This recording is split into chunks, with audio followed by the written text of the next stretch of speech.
let's talk about the situation in the Dahiya, Beirut's southern Mm. suburb. That is, of course, where Israel carried out the massive bombardment that killed Nasrallah and flattened multiple high-rise buildings, and it is continuing to carry out attacks there every day and ordered residents of the area to leave their homes, just as Israel has done in vast areas in most of Gaza.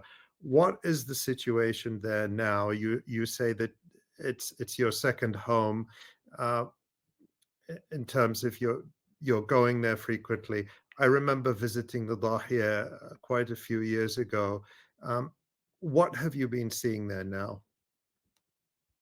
Well, now there are over 1 million Lebanese displaced by Israel as attacks on the south and the Dahiya and other areas of Lebanon. But Israel's killing now on average 100 Lebanese a day. There's nearly 1,800 martyrs so far. They're, like you said, they're bringing down entire residential buildings on top of people in the Dahiya, and those being made to flee are sleeping in the streets with nothing more than what little provisions they could carry with them. Um, it, the Dahiya is a poor area.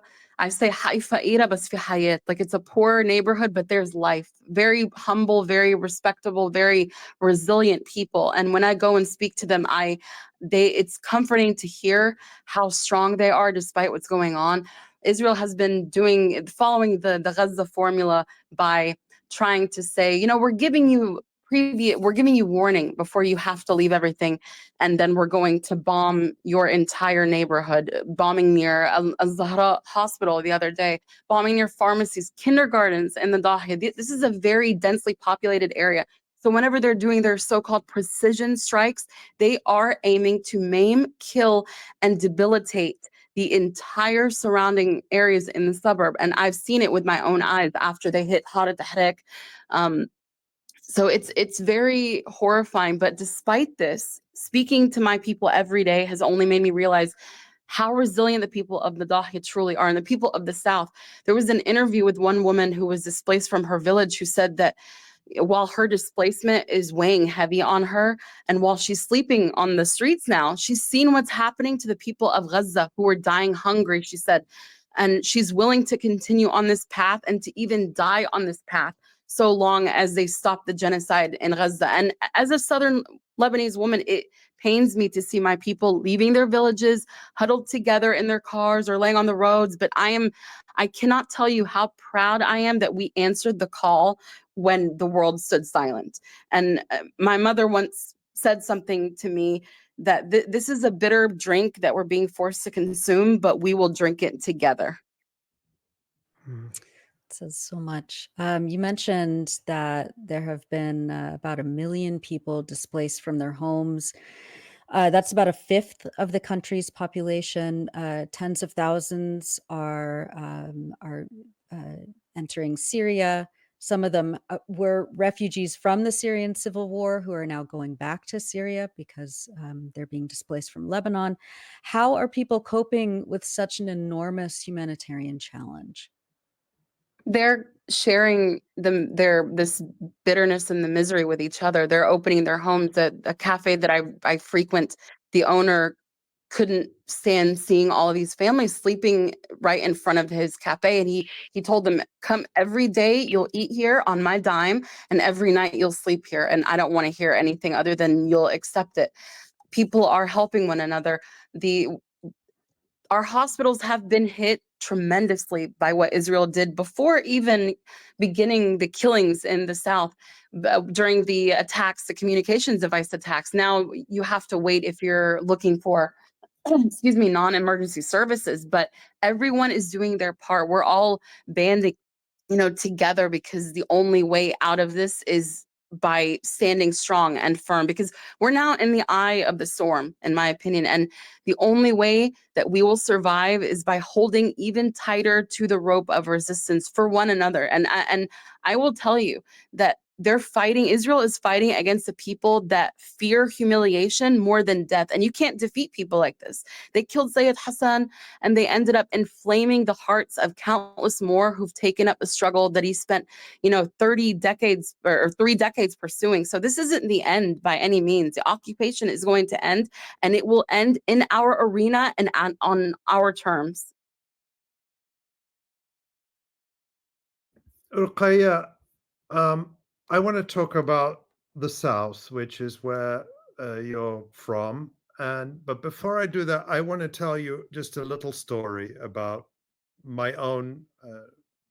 I've been to the South a couple of times, but the first time I went was, I think it was in June of 2000, and this was just weeks after the liberation of the South from more than 2 decades of brutal Israeli occupation. And I visited the South with friends from the South, and I remember just it was stunning. I remember we went up to Israeli military outposts that were on high on top of hills that looked out over the beautiful, rugged, mountainous landscape of the south, and you could tell they had just fled. I remember seeing like cans of food that were still there, clothes that were still there. They looked like they had just upped and ran away.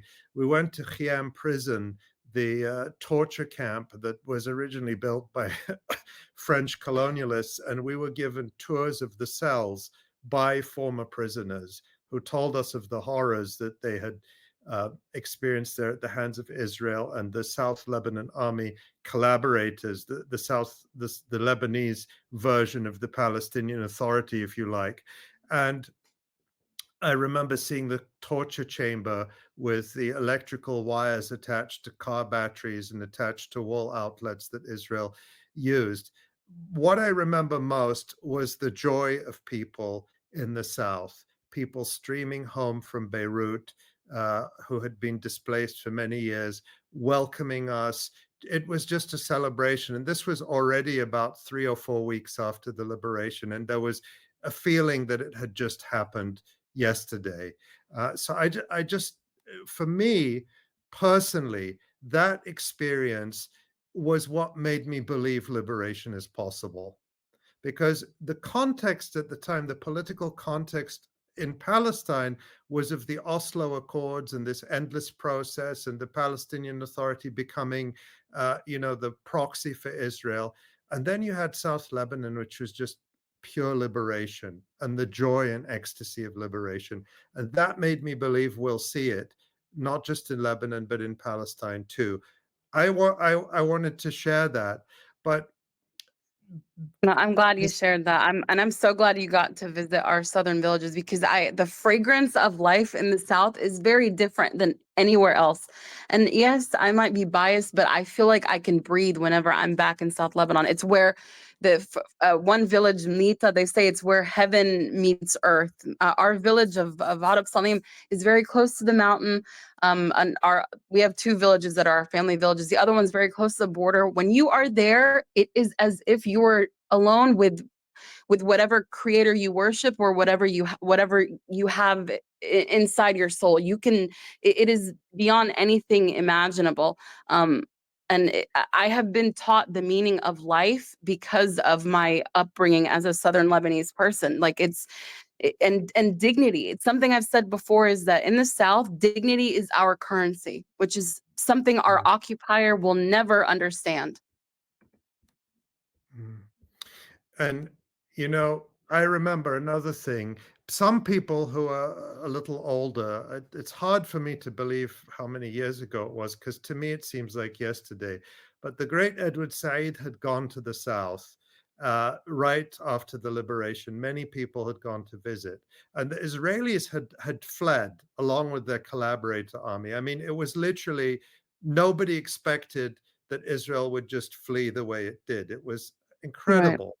And so there was no border fence, there was no fortifications, there was just this little wire fence, and in some places there was no fence. And the Israeli houses were literally right up to the border because they had controlled the whole south for decades. So for them, it was all quote unquote Israeli territory. And I remember this one point we reached where there was a ridge, and the ridge was on the Israeli side of the line, and there were actually Israeli tanks up on the ridge. And then below the ridge, on the Lebanese side, there was one Hezbollah soldier, just Mm. one. And it was just like he was standing there in the open, and the reason he was there, and they were stationed along the fence, was to protect the people coming, to make sure they wouldn't get too close to the Right. Israelis and then be harmed. But what was so striking was that those Israeli tanks were right there, the Israeli soldiers were right there, and none of them would have dared to touch or to fire at this a soldier from Hezbollah. And again, to me, that's something I'll never forget, because it underscored the strength of the resistance in the South.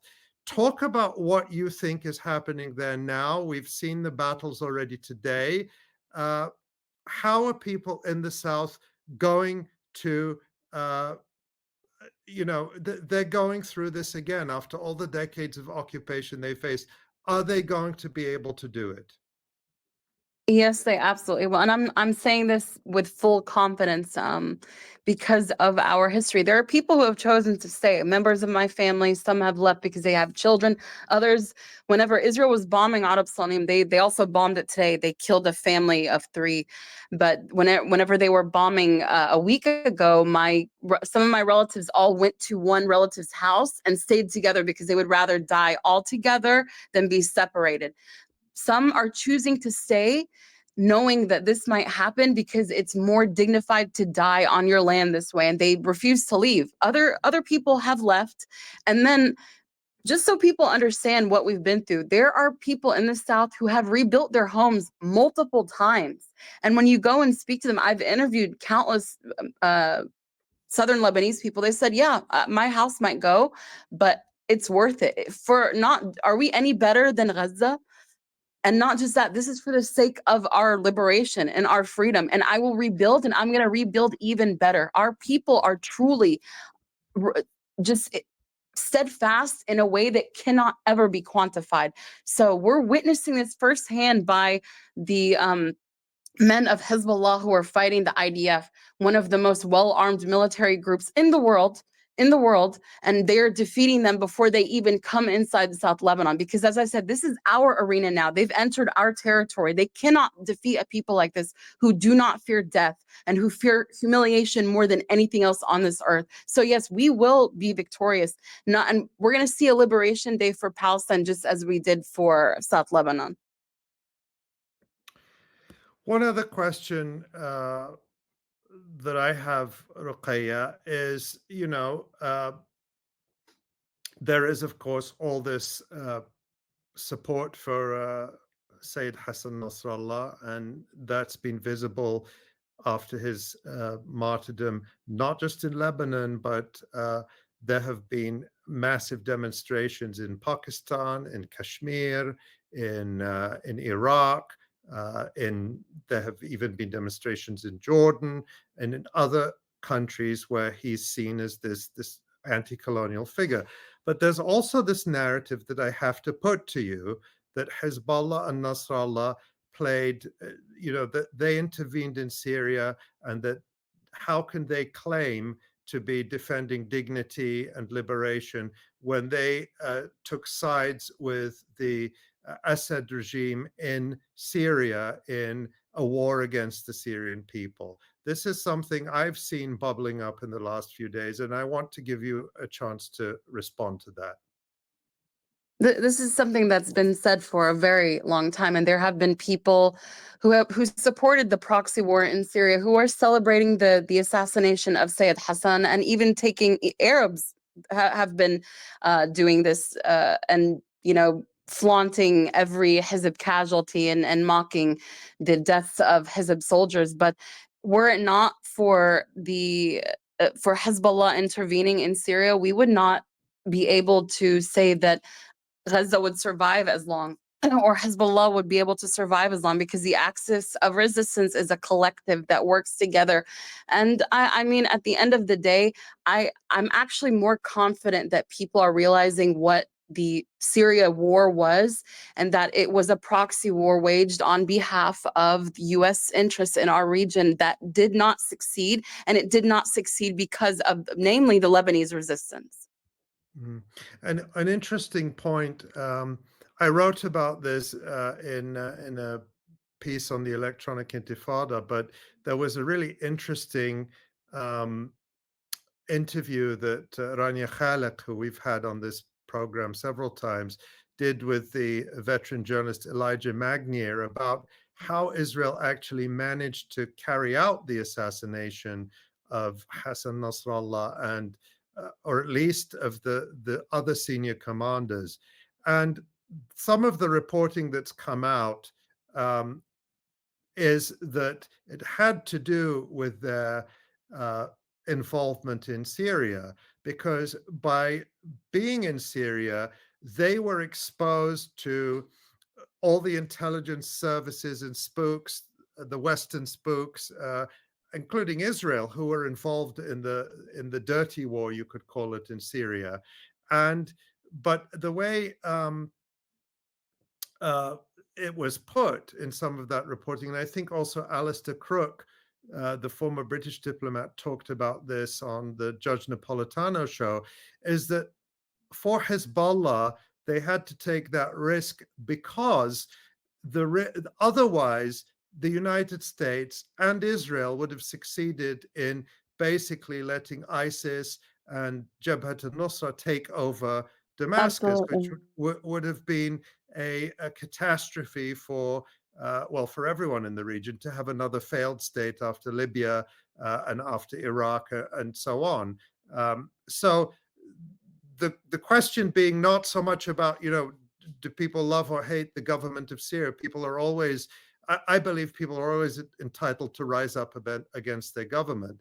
But as you said, it was a proxy war, and their intervention to stop the fall of Damascus to these US and Israeli proxies was ultimately what meant they were more exposed in terms of Yeah. being able to be infiltrated. So there is even a connection to the Syria war to the tactical successes Israel had in recent weeks. I'm just reflecting some of the reporting I've read, but I think worth something we'll probably see more about in coming weeks.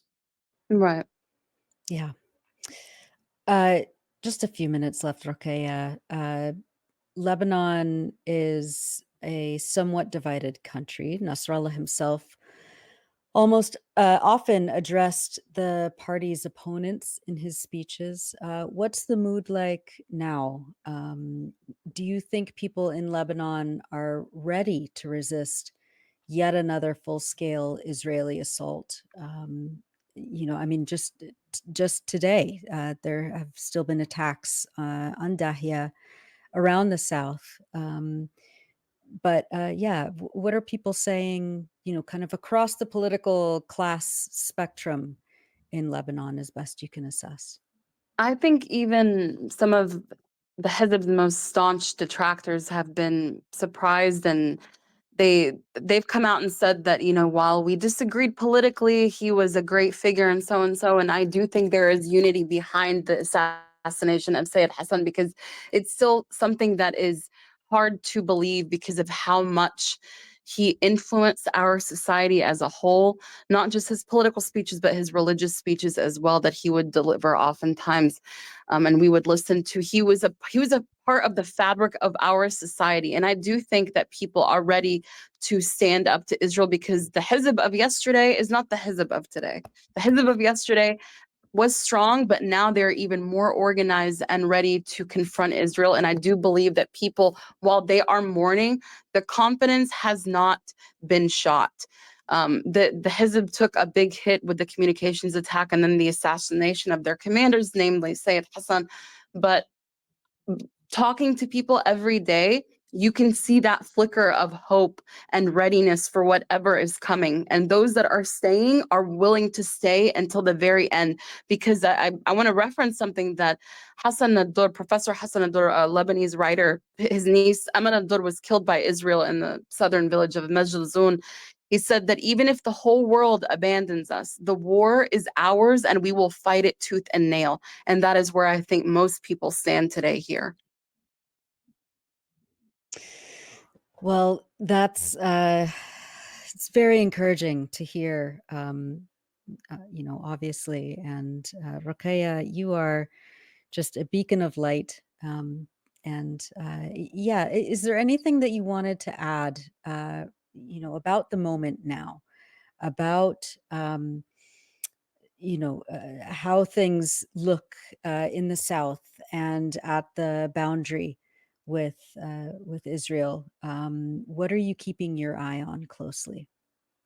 I'm confident in our men in the Hizb, seeing how they've united together and come out even stronger after the killing of Sayyid Hassan. But I actually want to add something before you let me go, that I've seen a lot of Lebanese people in the diaspora appealing to the sentiment of the West and referencing Lebanon as the Paris of the Middle East, and we have this and we have that. But I want to make it clear that I'm not appealing to anyone on behalf of my humanity, because my humanity is not reliant on the sentiments of my occupier and its advocates. And the names of those who rose up after the genocide began in Gaza and have endured despite all the calamities that they face in Lebanon, in Yemen, Syria, Iraq, Palestine, they're written in blood, ink, and they're going to be etched in gold. These are the words of the PFLP, referencing Aaron Bushnell, that his name would be written in gold, because every inch of our land here is resisting. Every capable hand is resisting, and we will continue to resist as long as necessary, because the equation hasn't changed and will not change. We will not abandon Palestine. Just like the Sayyid said, kill us under every rock and stone, wherever you may find us, we will not leave Palestine. Incredible. Etched in gold for sure. Exactly.